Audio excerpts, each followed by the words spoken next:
Existen realidades que no se pueden ocultar en lo político, en lo económico, en lo social, en lo mundial. El mundo no se detiene y Verdad Colombia analiza las voces. Teorías absurdas, pruebas falsas, testigos mendaces es lo que vemos.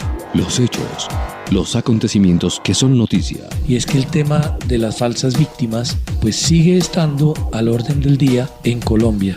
Con los profesionales Miguel Posada, Carlos Sierra Galindo, Miguel Fierro y José Domingo Rodríguez. Los domingos a las 11 de la mañana, Realidades. Con la coordinación periodística de Juan Carlos Rueda y la producción nacional de Paola Camacho. Realidades, un programa de la Federación Verdad Colombia, porque usted merece saber la verdad.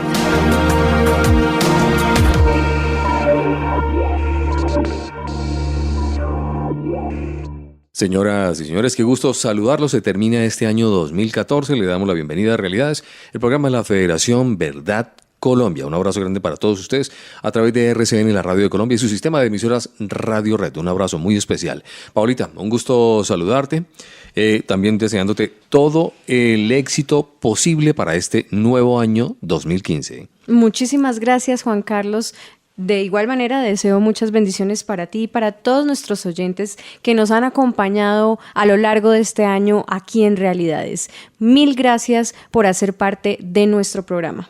Muchísimas gracias, esperamos el año entrante poder contar con ustedes de la mejor manera. Un abrazo también de solidaridad a los héroes de la patria, a cada uno de ellos, que hacen posible que terminemos el año muy bien. Queremos seguir contando con ustedes este nuevo año.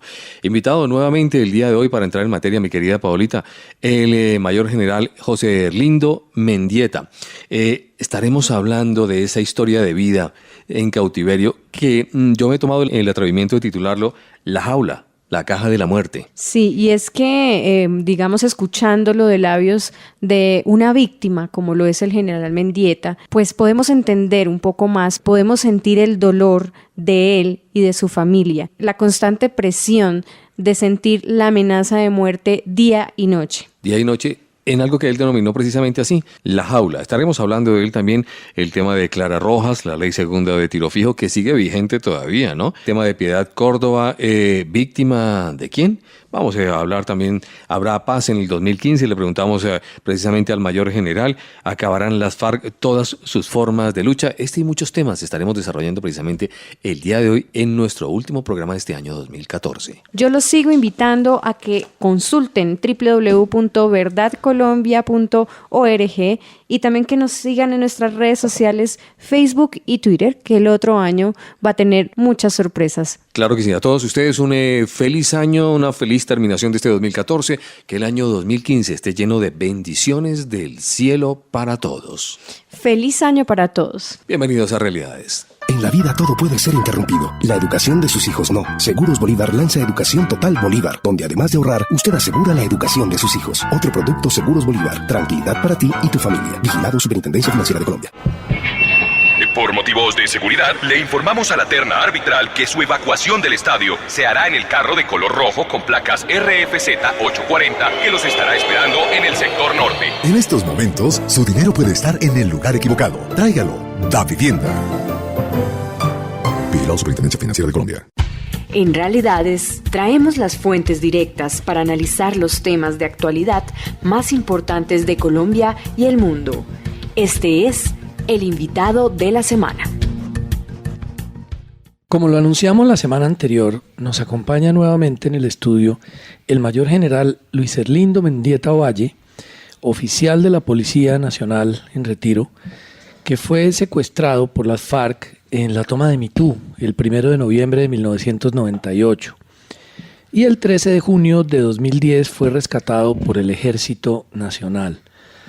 General Mendieta, nuevamente muchísimas gracias por su participación en Realidades. ¿Cómo está usted? Gracias por su invitación. Un saludo muy especial para toda la mesa de trabajo, pero especialmente para nuestra amable audiencia. Nos comentaba usted, general, hace 8 días algunos episodios del periodo en el cual usted estuvo secuestrado por las FARC, que fue un periodo muy largo, un periodo de 11 años. Sin embargo, por alguna razón, los cabecillas de las FARC no lo consideran a usted víctima. Dicen simplemente que fue un prisionero de guerra, algo de ese estilo, pero no lo consideran víctima. Hay otra persona a quien también ellos catalogaron de la misma manera, y es Clara Rojas. Ella, recordemos, tuvo su embarazo y su parto en la selva colombiana mientras estuvo secuestrada. ¿Usted tuvo algún tipo de contacto con Clara Rojas o conoció la situación en la que ella estaba? ¿Cómo fue eso, general? Cuéntele por favor a nuestros oyentes. Sí, retomando y nuevamente volviendo atrás, cuando se acabó la zona de distensión y que el presidente Pastrana a las 12 de la noche prácticamente ordenó retomar todo lo que era la zona, y que a nosotros nos tenían ahí en ese sitio, yo pienso que cerca de San Vicente del Caguán. Por lo tanto, a partir de esa noche comenzó casi que un vía crucis por la selva, porque comenzó la ofensiva precisamente de la fuerza pública retomando. Allí, en ese momento, en la jaula, llamémoslo así, de concentración, estábamos en un lado 28 integrantes de la fuerza pública, y allí estaba con nosotros el exgobernador del Meta, el doctor Alan Jara. Y pegado precisamente a esa jaula había otra jaula, y allí estaban 10 secuestrados. Allí estaban los 3 americanos, estaba el doctor Luis Eladio Pérez, Orlando Beltrán, Consuelo González, Ingrid Betancourt, y por supuesto estaba allí Clara Rojas. Después de la retoma prácticamente de la zona de distensión por parte del presidente Pastrana, pues a nosotros nos tocó desplazarnos en algo que llamamos la Marcha de la Muerte. Allí duramos más o menos más de 3 meses caminando, y debido a la presión precisamente de la fuerza pública, en una oportunidad incluso casi nos rescatan a los 38. Después nos dividieron en 2 grupos, quedamos uno de 18, y allí también la fuerza pública casi nos rescata. Allí íbamos con los americanos, estábamos 18. Y tengo entendido por el pronunciamiento de algunos de los guerrilleros que el ejército alcanzó a estar a 500 metros. Posteriormente nos dividieron nuevamente y quedó un grupo de 8 y otro de 10. En el grupo de 10 pues quedé yo, y allí quedó, como lo menciona usted, Clara Rojas. Es decir, que con ella compartimos tiempo de cautiverio, y pienso que unos 4 o 5 años más o menos. ¿En qué condiciones estaba Clara Rojas y cómo tuvo ella que desarrollar la situación de su embarazo y el parto allá en la selva? Sí, en el tiempo que estábamos en la jaula de concentración, nosotros estábamos a un lado 28 y ellos 10 estaban en el otro lado. Ahí es donde un compañero de nosotros se dio cuenta que Clara Rojas estaba embarazada. Posteriormente, pues tuvimos conocimiento de la situación tan difícil que le tocó atravesar precisamente en el parto. Allí los integrantes de la FARC fueron los que atendieron esa situación. Incluso en nuestra jaula había un enfermero del ejército, el cabo Pérez, que incluso después fue conocido porque atendió a Ingrid Betancourt. Él manifestó en su momento su interés precisamente de ayudar con sus conocimientos médicos a atender el parto de la doctora Clara Rojas. Sin embargo, la guerrilla pues fue insensible ante esta petición que le hizo. Ellos únicamente fueron los directos que atendieron esa situación de la doctora Clara Rojas, y por lo tanto en los primeros días y lo que tuvimos conocimiento, ella le tocó atravesar una situación pues supremamente difícil, que pienso que él ha comentado varias veces. Después ya nosotros, fueron pasando los meses, vimos el niño, incluso el niño estuvo, los mismos guerrilleros lo llevaron al sitio donde nosotros estábamos, y después vimos cómo lo transportaban por la selva en esa huida precisamente de la zona de distensión y lo que fue trajinar por la selva. Yo siempre he considerado que el niño Emanuel pues es un milagro precisamente, pienso estará para grandes cosas, porque el mismo parto, la situación que vivió allí tan difícil en la selva durante esos primeros meses, y después como tenemos conocimiento donde lo entregan y toda esa otra circunstancia que le tocó pasar, pues vemos que es para mí un milagro de Dios. Nos contaba usted en el programa anterior que en su visita a La Habana con un grupo de víctimas se encontró con sorpresa que la reacción de los cabecillas de la guerrilla que están allá, de las FARC, lo recriminaron a usted prácticamente y le afirmaron que no lo consideran como una víctima del conflicto, sino simplemente un prisionero de guerra. Eso mismo, más o menos, manifestaron con relación a Clara Rojas. ¿A usted cómo le parece esta situación, esta apreciación por parte de la guerrilla? ¿Qué sensación siente usted después de haber estado secuestrado por ellos por más de 11 años y haber visto además casos adicionales al suyo que han sido tratados de la misma manera como este de Clara Rojas? ¿Qué piensa usted? ¿Cómo recibe usted este concepto de la guerrilla de no aceptar que personas como Clara y como usted han sido verdaderas víctimas del conflicto?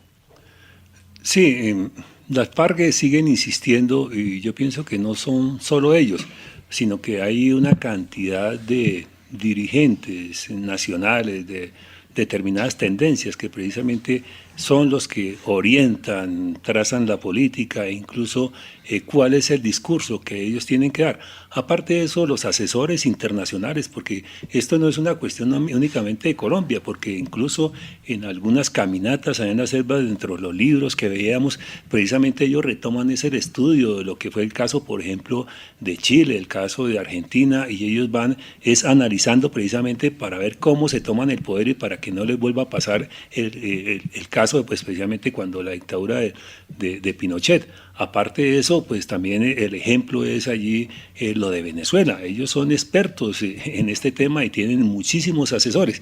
Por lo tanto, son ellos incluso los que también vamos a la parte de Europa, donde tienen muchísima gente que precisamente, digamos, les van acondicionando la forma como ellos tienen que interpretar precisamente el derecho y cuál es la exigencia para que ellos presionen al Estado colombiano casi que a dar una nueva, o en el futuro, según como vamos, prácticamente a reformar la Constitución colombiana y a sentar nuevamente otros patrones de derecho, porque allí ellos, en esa interpretación, pues siguen, no solo ellos, sino de muchísima gente, porque lo he escuchado por los diferentes medios de comunicación, de muchísimos comentaristas, analistas y toda esta gente que participa en programas de opinión, que ellos también nos siguen considerando prisioneros de guerra y a los secuestrados como retenidos o prisioneros políticos.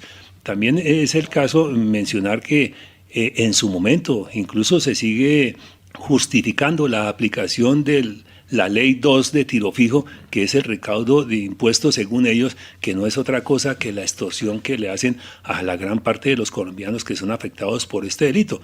Entonces, no podemos caer en ese lenguaje que ellos quieren imponernos, es decir, un nuevo derecho. Recordemos el caso también de Hitler, que prácticamente entonces se cambian las denominaciones de determinados delitos y entonces le colocan otros porque es el interés de ellos. Yo pienso que en este caso todos los colombianos tenemos que llamar las cosas por su nombre y en el caso particular de nosotros que fuimos víctimas, pues fuimos secuestrados o fuimos objeto de toma de rehenes, porque también hay que tener en cuenta que después de la incursión de Mitú y en ese desplazamiento por la selva, pues allí fuimos rehenes precisamente para evitar las operaciones militares.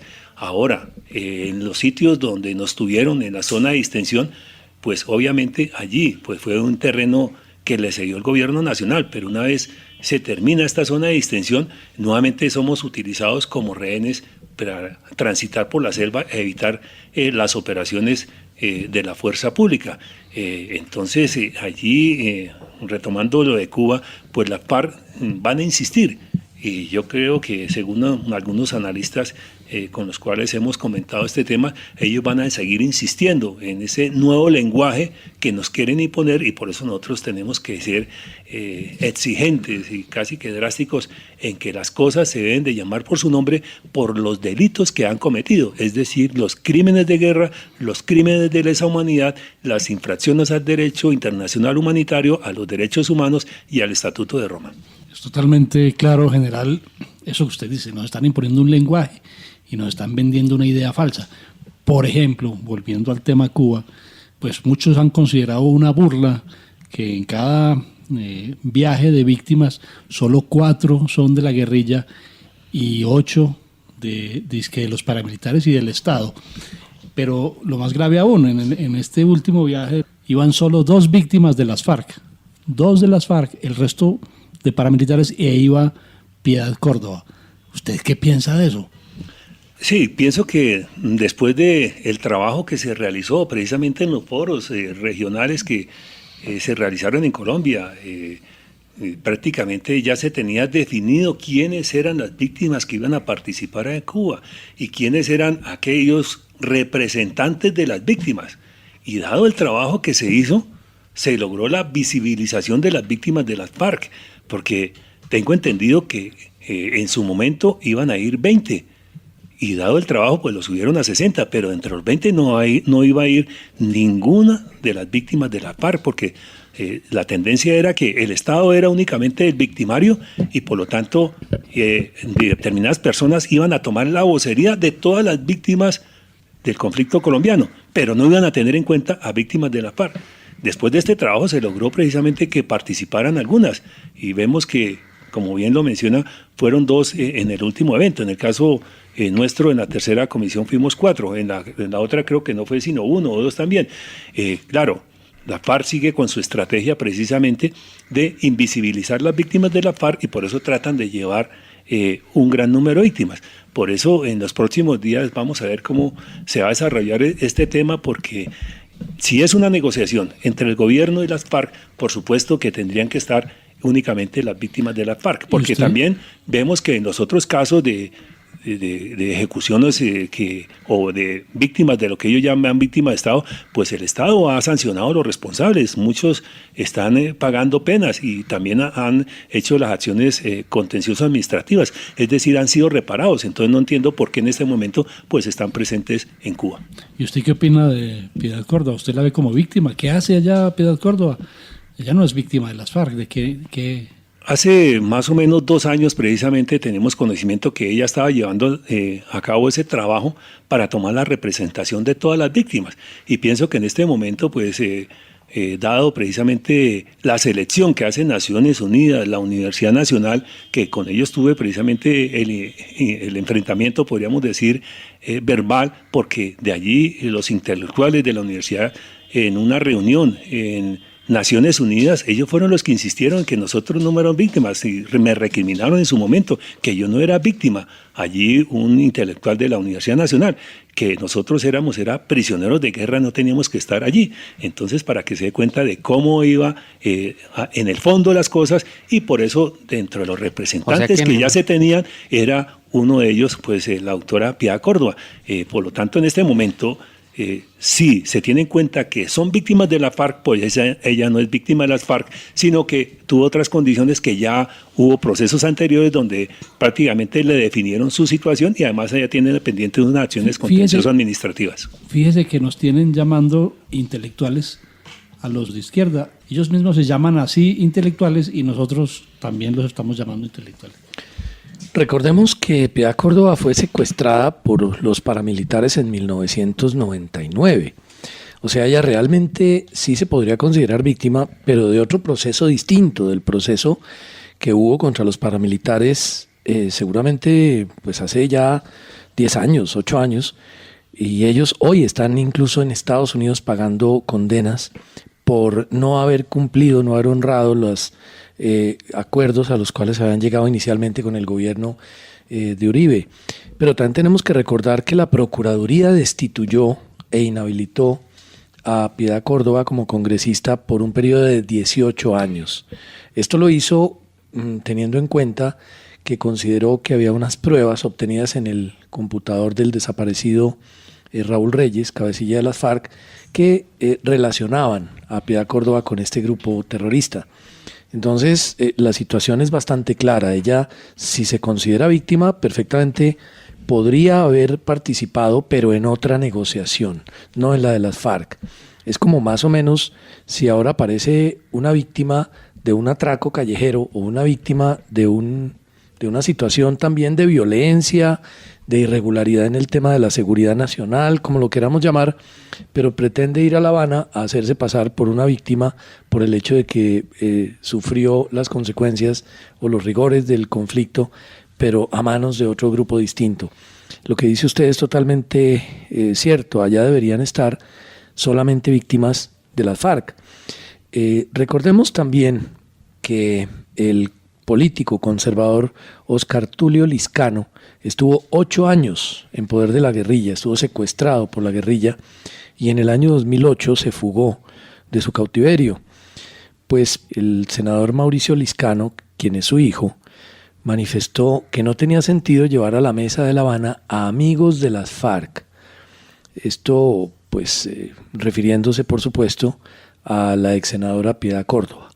Yo creo que pues es un clamor generalizado que no se compadece con la realidad del conflicto colombiano.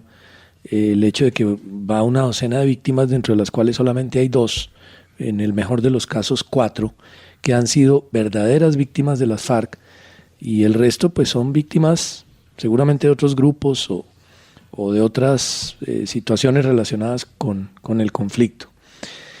¿Qué piensa usted sobre la imparcialidad de Naciones Unidas, del señor Fabricio Hochschild, que es el coordinador de este organismo, junto con la Iglesia y la Universidad Nacional, en la selección de las víctimas que van en los grupos a La Habana? ¿Cree usted que ha habido una imparcialidad y una objetividad en la selección de las víctimas, o vamos a escuchar testimonios que no deberíamos estar escuchando en La Habana? Retomando el comentario anterior, entonces aquellos que se dicen intelectuales, precisamente recordemos en el caso particular lo que fue la Universidad Nacional, pues allí precisamente un profesor fue el que insistió en una reunión que tuvimos precisamente en Naciones Unidas, donde él hacía énfasis en que nosotros no éramos víctimas, sino que éramos prisioneros de guerra. Por lo tanto, se habla también de los prisioneros políticos, de la aplicación de la Ley 2 de tiro fijo, que no es otra cosa que la extorsión. Y por lo tanto, nosotros en nuestro ordenamiento jurídico tenemos que llamar las cosas por su nombre, que son secuestros, que son toma de rehenes, aparte de eso que es extorsión y que están infringiendo la normatividad nacional, el derecho internacional humanitario y el Estatuto de Roma con sus diferentes actuaciones. Por otro lado, en la pregunta de la selección de ese proceso que se llevó a cabo por Naciones Unidas, por la Iglesia y también por la Universidad Nacional, en su momento nosotros fuimos críticos y hubo varias reuniones y nuestro pronunciamiento fue fuerte precisamente en estos foros y aparte de eso en otra reunión que se realizó incluso en la Fundación de Víctimas Visibles y en Naciones Unidas, porque nosotros seguíamos insistiendo en que si era una negociación entre el gobierno y las FARC, por lo menos la mitad de las víctimas deberían ser víctimas de la FARC las que fueran a Cuba. Sin embargo, al hacer un balance general, pues vemos que no se cumplió con ese punto de equilibrio, si es que lo queremos llamar así, y por lo tanto, pues allí pienso que la Iglesia, Naciones Unidas y especialmente la Universidad Nacional, pues tomaron todo un universo de víctimas y su objetivo para mí central, que prácticamente podríamos decirle, utilizando el término, se le dio gusto a las FARC y se tomó un universo de muchas millones de víctimas y ahí salieron la mayoría representantes de esos para invisibilizar en lo posible y en lo máximo, llamémoslo así, a las víctimas de las FARC. Es el general Luis Mendieta, quien duró más de 11 años secuestrado por las FARC y con quien retornaremos aquí en Realidades luego de una pausa. En Realidades, una pausa y ya regresamos. Con Renta Mensual Bolívar, a tu familia no le va a faltar nada. Un plan donde además de ahorrar, usted asegura el futuro de su familia mes a mes. Renta Mensual Bolívar, otro producto de Seguros Bolívar. Tranquilidad para ti y tu familia. Vigilado Superintendencia Financiera de Colombia. Y después del partido, Iván pudo hablar con el árbitro. ¿Dónde se encuentra? Usted no me lo va a creer, y como no se pudo hablar en la cancha con el árbitro central de este partido tan controversial, pues me encuentro aquí, enfrente al apartamento 202 con vista hacia la calle, el de las cortinas rosadas, donde vive el juez central. Lo vamos a esperar acá en la carrera 13 En estos momentos, su dinero puede estar en el lugar equivocado. Tráigalo. Da Vivienda. Vigilado Superintendencia Financiera de Colombia. Regresamos a Realidades, porque usted merece saber la verdad.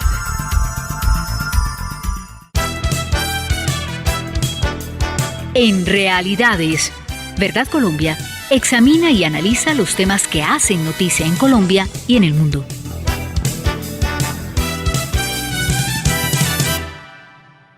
Continuamos en Realidades con esta interesante entrevista al mayor general Luis Mendieta, quien estuvo secuestrado por las FARC. Es una verdadera víctima del conflicto colombiano, una verdadera víctima de las FARC. General, cuéntele por favor a nuestros oyentes cómo es la parte humana de la familia, el drama que viven los familiares cuando el padre está secuestrado durante tanto tiempo por las FARC. Hay cartas, hay respuestas. ¿Cómo es eso, general? Sí, en lo que fue nuestra familia, las secuelas fueron muy fuertes. El tiempo de sufrimiento pues se extendió, yo diría que demasiado tiempo. Pero retomemos un poco después del secuestro, las primeras pruebas de supervivencia que fue el defensor del pueblo en su momento, el doctor Castro Caicedo. Él trajo pruebas de supervivencia de nosotros y las entregó a la familia. Posteriormente, el periodista Jorge Enrique Botero también trajo unas pruebas. Y en lo que fue la zona de distensión, si no estoy mal, 2 o 3 veces, de la fundación de Asfamipaz, de una familiar de uno de los soldados secuestrados, pues ella tomó el liderazgo, hizo gestiones precisamente para llevar pruebas de supervivencia de nuestra familia a la selva y de allá para acá traer pruebas de supervivencia de nosotros. Yo pienso que de acuerdo al derecho internacional de los derechos humanos, allí por eso está prohibido la toma de rehenes, por las secuelas físicas y psíquicas que quedan tanto en el secuestrado o en el que es rehén como en sus familias. Y retomando al unísono todo lo que fue precisamente los integrantes de la fuerza pública y los civiles que sufrieron este flagelo, pues allí quedaron muchos dramas. Recordemos que algunos de los secuestrados, pues sus padres murieron, el padre o la madre, los familiares, seres queridos, no aguantaron y prácticamente se fueron de este mundo por ese drama tan difícil que es el secuestro. La separación de mis hijos, de dejar los niños y ya después de la operación Camaleón, de reencontrarme con ellos, pues es un cambio supremamente difícil porque dejar los niños a encontrarlos ya profesionales, adaptarse a esas circunstancias nuevamente es bien complejo. Hoy en día incluso seguimos teniendo, llamémoslo así, una terapia de grupo porque yo no pude estar en el tiempo del bachillerato de ellos, de la universidad. No pude estar, por ejemplo, en los 15 años de mi hija, en el grado bachiller de ella, de mi hijo, en el grado universitario de ella, en sus desplazamientos que hizo precisamente por el país y en el extranjero, buscando precisamente mi liberación. Del hijo también salí y a los 6 meses pues se graduó, pero no pude estar en ese tiempo. Sin embargo, yo sí quiero aquí en este momento es destacar que después de esa toma guerrillera, ya cuando se inicia lo que es la zona de distensión, con preocupación, y hoy en día todavía lo digo hasta con sentimiento, que nuestras familias fueron olvidadas. Recordemos que allí, en esa zona de distensión, pues fue toda una cantidad de, llamémoslo así, dirigentes políticos, empresarios, representantes de diversos países, es decir, la presencia de la comunidad internacional. Aparte de eso, muchos dirigentes de otros países, y todos ellos fueron a hacerle prácticamente la venia al secretariado de las FARC, y allí, a pesar de que hubo pruebas de supervivencia en las condiciones que nos tenían a nosotros en esas jaulas, pues la comunidad nacional e internacional fue indiferente porque fueron pasando los días, los meses, los años, y prácticamente el tema se olvidó. Las ayudas a los familiares no fueron o no se presentaron.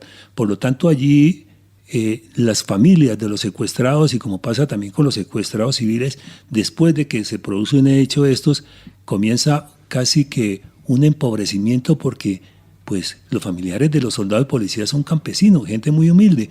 ¿Y qué hacían para ir a San Vicente del Caguán cada 15, 20 días reclamando pruebas de supervivencia o buscando información sobre sus seres queridos? Pues les tocó vender su lote, su casa, sus vacas, sus cultivos. Muchos de los familiares, yo diría que la gran mayoría, por no decir de todos los secuestrados, pues los familiares perdieron las oportunidades de empleo porque viene el trauma psicológico de no afrontar, y aparte de eso no había quien los asesorara y se echaron fue la pena y no trabajaron, y por lo tanto allí hay unas secuelas económicas muy duras, aparte de las psicológicas, por supuesto, en cuanto a las familias de los secuestrados. Por otra parte, retomemos que después de la marcha de lo que fue el febrero del año 2008, ahí sentimos precisamente los que estamos ahí en esas condiciones que había como un nuevo despertar de los colombianos. Y esa marcha fue muy significativa porque a nosotros nos sirvió prácticamente como un arma precisamente para enrostrarle a las FARC, que no eran ningunos, como ellos lo llaman, ejército del pueblo, porque el pueblo no estaba con ellos, y el pueblo al contrario se movilizó y marchó en todas las ciudades del país y en el extranjero rechazando precisamente las acciones de la FARC. Es decir que a partir de allí pienso que hay un despertar del pueblo colombiano, y yo pienso que hoy en día pues más o menos, si no estoy mal, más del 99% rechaza precisamente las acciones de la FARC y siguen insistiendo precisamente en que haya un pronunciamiento de ellos en dejar toda una cantidad de hechos delictivos para que se contribuya a un proceso de paz que yo por mi parte no lo veo, porque ellos siguen casi con el mismo pensamiento, que esa fue la percepción que tuve en La Habana, porque era el mismo discurso allí en La Habana, en lo que los pude escuchar, a lo que escuché mientras estaba en cautiverio, al escuchar, valga la redundancia, a Simón Trinidad, a el Mono Jojoy, a Granoles, el hermano del Mono Jojoy, cuando estuvieron allí en estas jaulas de concentración. O sea, yendo a ese tema, a lo que va a llegar firmado de La Habana, si el gobierno logra que se firme un documento, como afirman recientemente en medios de comunicación, de acuerdo a lo que ha manifestado el presidente, que en el 2015 será el año decisivo del proceso de paz. Si eso se firma, ¿usted es escéptico con relación a la sinceridad de la guerrilla y a sus verdaderas intenciones de paz, general? Es que los gobiernos colombianos han sido muy generosos con las FARC. Recordemos los procesos anteriores, en el tiempo, por ejemplo, del presidente Belisario Betancur, presidente Pastrana, presidente Samper.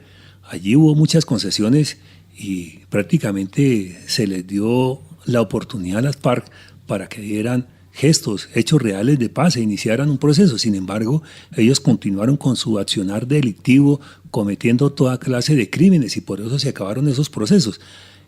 Una oportunidad más clara no fue la del presidente Pastrana. Territorio despejado, pero ¿qué hicieron ellos? Aprovechar ese territorio para incrementar el número de sus integrantes, de llevar armas, de transportarlas incluso por vía aérea para que fueran arrojadas allí en la selva, es decir, modernizar su armamento, montar fábricas de minas antipersonas, de armas no convencionales. Todo eso lo vemos en los medios de comunicación por las incautaciones que hizo el ejército. Aparte de eso, utilizar la zona de extensión prácticamente para establecer laboratorios de cocaína, de incrementar los cultivos. Allí hubo todo un accionar delictivo por parte de ellos. Así es que en este momento, retomando la zona de extensión, estaban ellos allá concentrados. Ahora se cambió, fue el sitio, y es La Habana, pero en mi opinión siguen con su mismo accionar, dilatando todo lo que es un proceso de negociación para ellos buscar sus objetivos, porque recordemos que para ellos el tiempo no pasa. Ellos pueden durar qué sé yo, cuántos años, los tiempos que aguanta el gobierno nacional en seguir en este proceso. Recordemos que el presidente Pastrana aguantó 3 años y acabó el proceso.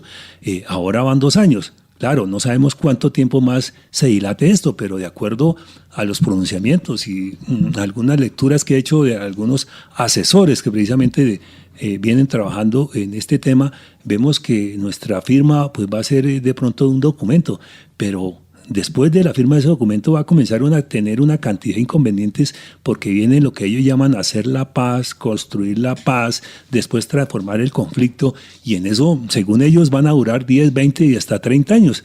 Y yo retomo nuevamente las palabras de los integrantes de la FARC en cautiverio. ¿Qué decían ellos? Nosotros llevamos 50 años en la búsqueda del poder, así nos toque otros 50 años vamos a seguir en lo mismo, pero nuestro objetivo es el tema del poder. Y ahora, pasando al otro tema que incluso no lo había respondido, que es el tema de la reconciliación. E incluso ellos son más escépticos que yo con el proceso de paz, porque ellos dicen que un proceso de reconciliación no sea en esta generación, sino en las generaciones venideras. Sin embargo, por nuestros hijos, por nuestros nietos, pues toca seguir buscando posibilidades de cómo se soluciona este problema colombiano. ¿Usted cree que pudiera llegar a pasar lo mismo que pasó con la UP? Las FARC firman un proceso de paz, tienen una intención, arman su partido político, pero siguen en el monte haciendo fechorías y siguen delinquiendo, y entonces aparecen los aparatos de autodefensas o paramilitares, sí, para vengarse de que ellos estén haciendo política con las armas.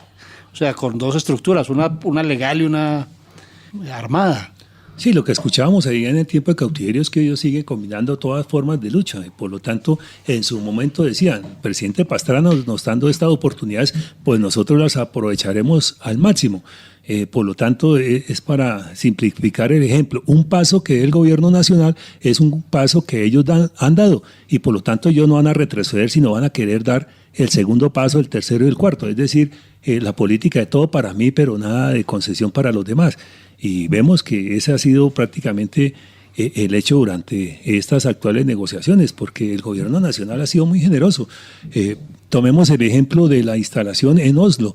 Allí las FARC pasaron de ser los terroristas, y con ese espacio que tuvieron de la comunidad internacional allí presente, pues de la noche a la mañana esa comunidad internacional que lo rechazaba y los medios de opinión, pues inmediatamente dieron la oportunidad y se le abrieron todos los micrófonos y todos los espacios, y ahí es donde ellos han ganado muchísimo en reconocimiento internacional. Ahora, allí en La Habana el gobierno nacional ha sido muy generoso también, porque ha permitido que todos estos cabecillas vayan a La Habana. ¿Cuántos van? Algunos hablan de 42, incluso de hace 2-3 meses que fueron 15. ¿Cómo salieron los 15 cabecillas de esa agrupación terrorista de las diferentes zonas del país? Allí tuvo que haber unas concesiones muy extraordinarias para que ellos se pudieran desplazar. Es decir, el gobierno ha hecho todo y se le ha jugado todo precisamente por este proceso de la paz. Pero al contrario, vemos que ellos siguen persistiendo en esa toma del poder, combinando sus formas de lucha y no dando hechos reales de que quieren avanzar en un proceso de paz.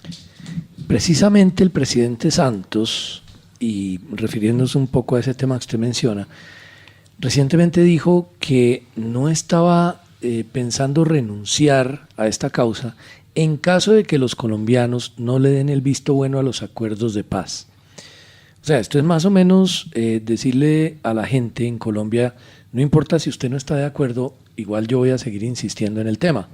Esto va en contravía de lo que el gobierno había ofrecido inicialmente, y es que cualquier cosa que se firme pues será refrendada o no por la ciudadanía de acuerdo a algún mecanismo, un referendo, bueno, en algún mecanismo por el voto popular. Sin embargo, como le digo, el presidente pues cambia un poco su actitud al mencionar esto. Pero dice también otra cosa que es igual de preocupante o tal vez más, y es que de acuerdo a lo que le informan a él menciona que la fuente son las Fuerzas Armadas, no hay secuestrados de las FARC. Eso dice el presidente que le manifestaron las Fuerzas Armadas. Francamente yo pues tiendo a desconfiar un poco de que esa sea una información oficial de las Fuerzas Armadas, en el sentido en el que en Colombia pues no haya personas secuestradas. Eso mismo decían en la época en la que usted estaba secuestrado, que ellos no tenían secuestrados. Claro, siempre ha habido esa política cuando de negociar con un gobierno se trata. ¿Usted cuántos cree que hay hoy en día secuestrados por las FARC? Sí hay secuestrados. Y más o menos, ¿de qué número podríamos estar hablando? ¿Tiene alguna idea, general? Sí, creo que hay unos datos de este año de más de 200 secuestrados, incluso fuentes oficiales. Pero no es sino escuchar los diferentes programas radiales que las diferentes emisoras han abierto precisamente sus micrófonos para que los familiares envíen mensajes a los secuestrados. Y allí podemos darnos cuenta que hay una cantidad muy grande de secuestrados. Esas familias siguen enviando los mensajes e incluso son secuestros muy recientes. En mi opinión, significa que siguen secuestrando. Claro, que ellos no van a adjudicarse prácticamente estos secuestros por la negociación que llevan a cabo. Pero también recordemos que una de las habilidades de la FARC, pues principalmente es la mentira. Y ahí vemos que seguirán negando. Ahora, por ejemplo, de los últimos años hay casi 500 desaparecidos de la fuerza pública. 194, si la memoria no me falla, de la policía y el resto del ejército. Integrantes de la fuerza pública que se desplazaban en actividades de permiso, de vacaciones, o que iban a visitar a sus seres queridos por determinadas regiones donde hacía presencia las FARC, y allí fueron secuestrados y fueron desaparecidos. Por eso nosotros seguimos insistiendo en esos casi 500 desaparecidos que hay de la fuerza pública. Entonces a mí no me queda la menor duda que ellos siguen secuestrando, y si bien es cierto hay algunas manifestaciones, pero yo pienso que callan y van a seguir seguramente mintiéndole al país en lo que esto respecta. Se acostumbra el ser humano, en general, a estar en una jaula en la selva y a estar amenazado permanentemente día y noche, todos los días y todas las noches, a ser víctima de un fusilamiento cualquier día. ¿Se acostumbra a eso? Los que estábamos allí, en el caso particular, pensábamos sobrevivir cada día. Y por eso hoy no me canso de darle gracias a Dios y a la Virgen precisamente de estar viviendo un día más, porque ese era casi que el diario vivir mientras estaba en la selva. Y hoy uno decía, nuestra mejor recompensa será cuando algún día podamos salir y darle ese abrazo a los seres queridos, ese beso a esa familia, de reencontrarse con los suyos. Y pienso que ese fue el premio que Dios nos dio nuevamente al regresar a la libertad. Por otro lado, como lo dice usted, acostumbrarse, pues no, porque es vivir en unas condiciones tan difíciles, infrahumanas, el estar allí sometido a toda esta clase de tratos y casi que al maltrato permanente, no solo con la amenaza, con los fusiles, sino también cuando en todas esas caminatas infrahumanas que nos hacían hacer por la selva, y aparte de eso, las mismas condiciones de salubridad en esas jaulas, pues era muy difícil. Y yo retomo un ejemplo que incluso lo mencioné hace pocos días, de uno de los carceleros de ese entonces, alias Patequeso, que en una jaula de estas allí bombeaban agua precisamente para que nosotros pues nos bañáramos o tomáramos para nuestras bebidas. Sin embargo, hay veces que este sujeto, este terrorista, nos dejaba unos pocos minutos de agua y al lado había una marranera, y a la marranera sí le dejaban agua 2-3 horas, mientras que a nosotros nos dejaban unos pocos minutos de agua. Entonces vea usted la comparativa, porque aparte de ese trato de siempre, para ellos nosotros éramos peor que animales, y ahí nos lo hacían ver y nos lo hacían sentir, incluso lo expresaban, que para ellos era más valioso tener marranos y pollos que tenernos a nosotros allí en esas condiciones. Por lo tanto, ellos muchísimas veces eran, pues hagan el intento aquí y lo fusilamos. Por lo tanto, siempre las amenazas fueron permanentes, constantes en el día a día, en esa amenaza de fusilarnos. Más de 7 millones de víctimas hay en Colombia según la Unidad Nacional de Víctimas. Usted es una de ellas, general. A pesar de que las FARC insisten en que no es víctima, así como muchos que estuvieron secuestrados en la selva, como usted y como el caso de Clara Rojas que ya mencionamos y como muchos otros.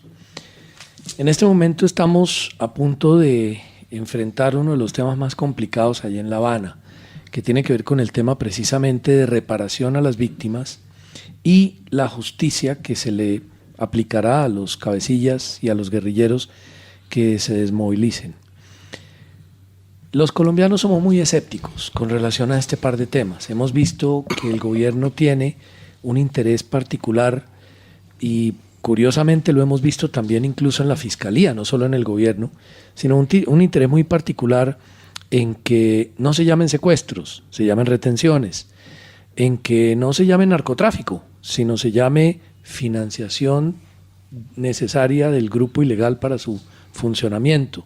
O sea, es esa terminología de la cual hace un rato hablábamos, a la que el gobierno y en general quienes impulsan este proceso desde La Habana y quienes están detrás de estos temas quieren acostumbrar al pueblo colombiano. ¿Usted cree que finalmente esto va a suceder y los colombianos vamos a terminar hablando un idioma distinto del que deberíamos y vamos a terminar viéndolo a usted como un prisionero de guerra y no como un secuestrado, y vamos a terminar hablando el idioma que quiere el gobierno, la fiscalía y todos aquellos quienes en los medios de comunicación nos han manifestado esto? Esa sería una parte de esta última pregunta, porque la otra es, ¿sí cree usted en la reparación de las FARC hacia sus verdaderas víctimas? Retomando lo de el número de víctimas que tiene la Unidad Nacional de Víctimas, pues allí hay que mirarlo con muchísimo detalle, porque no todas son víctimas. Yo pienso que allí, utilizando un término coloquial, hay muchos colados. Yo diría que millones de colados, claro, muchísimos con problemas seguramente económicos por su desplazamiento, muchísimas cosas. Pero lo menciono porque hace 2 meses fui nuevamente a Mitú en ese evento que se realizó para los 16 años de la toma. Y allí, ¿cuál fue mi sorpresa? Precisamente que las víctimas de las FARC, es decir, la población que fue afectada por esa barbarie, pues no ha sido reconocido como víctimas y el Estado no ha hecho nada por ellos. Entonces, si no han sido reconocidas como verdaderas víctimas los afectados en Mitú, no sé dónde estarán esos registros de toda esta cantidad de víctimas. Y si tomamos otros ejemplos, yo creo que nos vamos a encontrar con muchísimas sorpresas en las cuales las reales víctimas de las FARC no han sido tenidas en cuenta. Así es que allí hay una gran dificultad. Ahora, por otra parte, pues siempre se argumenta que es el Estado el que tiene que entrar a reparar. Por eso su accionar con todas las fuerzas que tiene, el accionar de la justicia, del Ejecutivo, etcétera, son los que tienen que tomar las medidas y dictar, podríamos decir, las normas legales para incautarle los bienes a las FARC. No solo a nivel nacional, sino seguramente con compromisos internacionales, para que existan los recursos precisamente para entrar a satisfacer la reparación que requieren las víctimas. Pero decir que en este momento las FARC tengan la voluntad de hacerlo, yo creo que no hay la más mínima voluntad. Por el contrario, yo pienso que ellos van a seguir sacando sus recursos al exterior, porque es bien sabido, de acuerdo a los datos incluso de una revista reciente, donde uno de los grupos terroristas más ricos del mundo pues son las FARC, precisamente al nivel de ingresos que tiene.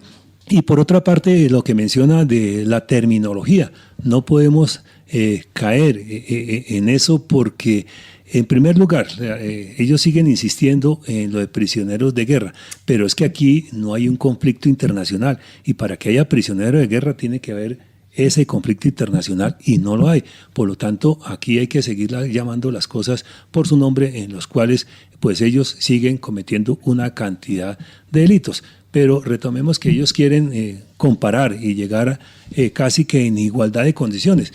Pero hay que recordar que todos estos integrantes de las FARC pues han sido criminales durante todos estos años, que se han dedicado precisamente al secuestro, a la extorsión, a los atentados terroristas, al narcotráfico, y cambiar esa terminología de la noche a la mañana pues no creo que sea lo más viable. Aquí es donde entra el concurso precisamente, qué sé yo, de los representantes de la ciencia, de las universidades, todos los expertos en todos estos temas de derecho internacional humanitario, pero hay veces que uno no los escucha en ese pronunciamiento que se debe de dar oportunamente, precisamente para que de la noche a la mañana no nos vayan a cambiar la terminología, ni nos vayan a cambiar, en este caso, la Constitución, y aparte de eso, que nos entren a definir unas conductas graves unos crímenes de guerra, crímenes de lesa humanidad que ellos han cometido por otra terminología, ya con unos casi que utilizando nuestros términos de pasarlo de delitos a contravenciones. Sí, hay que llamar las cosas por su nombre. General Luis Mendieta Ovalle, muchísimas gracias por su participación en Realidades, muy interesantes todos sus conceptos. Es una verdadera víctima del conflicto, una verdadera víctima de las FARC, quien fue llamado paradójicamente un prisionero de guerra por los cabecillas de este grupo terrorista. Muchas gracias por su participación en Realidades, General. A usted muy amable, un saludo muy especial para toda nuestra amable audiencia. Gracias por su paciencia, por escucharme y Dios los bendiga a todos. La salud de tu familia debe estar en manos de verdaderos profesionales. Por eso, con Salud para toda la vida Bolívar, siempre vamos a estar pendientes de ti y tu familia. Otro producto de Seguros Bolívar. Tranquilidad para ti y tu familia. Vigilado Superintendencia Financiera de Colombia.